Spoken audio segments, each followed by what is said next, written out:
To download Signal on your Android phone, first we'll locate the Play Store, which looks like this.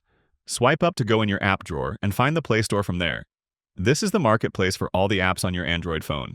If you're logged into a Google account, you're all set and ready to start downloading. If not, your phone will ask you to log in first.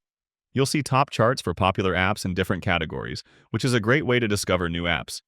If you know what you're looking for, you can always use the Search tab to type and search. I'll search for Signal and it shows up on the top of the results.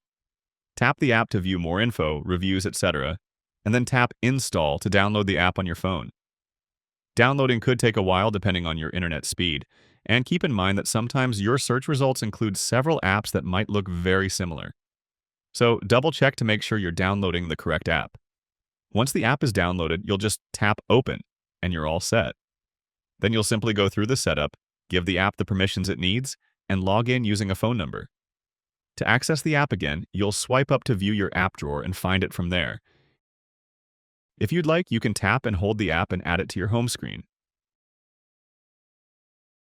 On the home screen, you can tap, hold, and drag it to anywhere you'd like, and that way you'll have it always available for quick access on your home screen. Click that like button if this helped you, and check out my Android playlist for more quick and easy guides like this. Thanks all, I'll see you in the next one.